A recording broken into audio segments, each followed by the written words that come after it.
अस्सलाम वालेकुम, welcome to my channel Farhan Askar. मैं उम्मीद करता हूँ आप सब हरिये से होंगे। Dzień dobry, co słychacie? Mam nadzieję, że wszyscy są w porządku। Poland और यूरोप के बारे में किसी किस्म की इंफॉर्मेशन के लिए आप इस चैनल को सब्सक्राइब कर लीजिए। आज की वीडियो में बात करने जा रहा हूँ कि पोलैंड के प्राइम मिनिस्टर ने एक अनाउंसमेंट की है उसके बारे में, और दूसरा कि पोलैंड ने इस साल कितने वीज़े दिए पिछले साल की निस्बत। पोलैंड के प्राइम मिनिस्टर डोनाल्ड टस्क ने बताया एक कॉन्फ्रेंस में बात करते हुए, उन्होंने कहा कि हम जो अजाइलम सिस्टम है उसको सस्पेंड करने जा रहे हैं, जिसके मुताबिक कोई भी जो फॉरेनर इलीगल पोलैंड में एंटर होगा वो अजाइलम बिल्कुल भी क्लेम नहीं कर सकेगा। जैसे कि आपको पता है कि जब भी कोई इलीगल इमिग्रेंट किसी भी यूरोपियन कंट्री में आता है तो ये उसका बेसिक राइट होता है कि वो अजाइलम अप्लाई करे। आगे उसका अजाइलम एक्सेप्ट होता है या नहीं होता ये एक अलग इशू है, लेकिन पोलैंड स्ट्रेट वे कह रहा है कि हमने अजाइलम सिस्टम को सिरे से ही बंद कर देना है। उसकी वजूहत बताते हुए डोनाल्ड टस्क जो पोलैंड के प्राइम मिनिस्टर हैं उन्होंने बताया कि बेलारूस पोलैंड का बेलारूस के साथ बॉर्डर लगता है, जो कि तकरीबन 186 किलोमीटर लंबा बॉर्डर है, और वहाँ पे पोलैंड ने फेंस भी लगाई हुई है जो कि तकरीबन 5.5 मीटर ऊंची है, जिसको क्रॉस करना भी बहुत मुश्किल है। लेकिन फिर भी वहाँ से बहुत ज़्यादा इमिग्रेंट आ रहे हैं। डोनाल्ड टस्क पोलैंड के प्राइम मिनिस्टर ने बताया कि रशिया और बेलारूस चूंकि इनका आपस में इत्तेहाद है, अलायंस है, तो ये जानबूझ के इलीगल इमिग्रेंट को पोलैंड में, यूरोप में एंटर कर रहे हैं ताकि यूरोपियन यूनियन के का जो ब्लॉक है उसको वीक किया जाए, कमज़ोर किया जाए।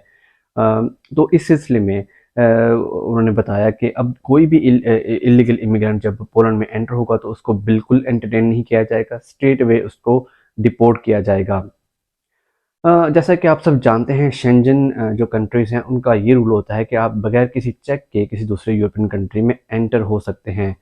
फॉर एग्जांपल अगर आप पोलैंड से बाय रोड या बाय सी किसी भी शेंजन स्टेट में जाते हैं तो आपका कोई चेक नहीं होता। तो लेकिन रिसेंटली कुछ हफ्तों से जर्मनी, जो कि बहुत बड़ा एक फाइनेंशियल सबसे बड़ा फाइनेंशियल कंट्री है, फाइनेंशियली रिच कंट्री है यूरोप में जीडीपी के लिहाज से, उन्होंने पिछले कुछ हफ्तों से अपने जितने भी बॉर्डर हैं वहाँ पे चेक लगा दिया है कि कोई भी बगैर चेक के क्रॉस नहीं कर सकता, जो कि बेसिकली शेंजन ट्रीटी के खिलाफ है।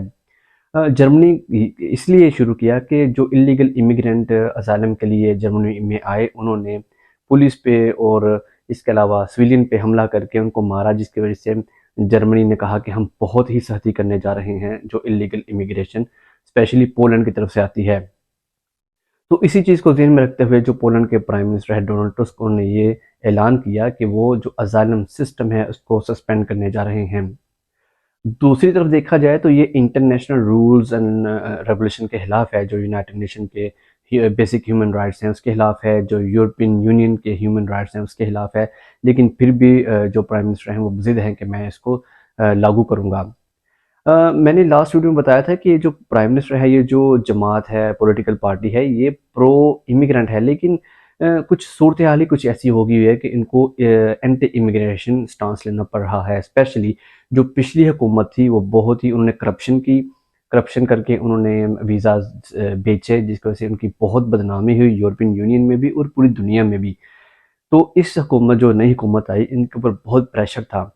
इस प्रेशर को लेते हुए उन्होंने जो सबसे पहले जो वीज़ा रेशो है उसको बहुत कम कर दिया, और आप हैरान होंगे कि इस साल तकरीबन 92,000 कम जो शेंजन वीज़ाज़ हैं इशू हुए as compared to last year.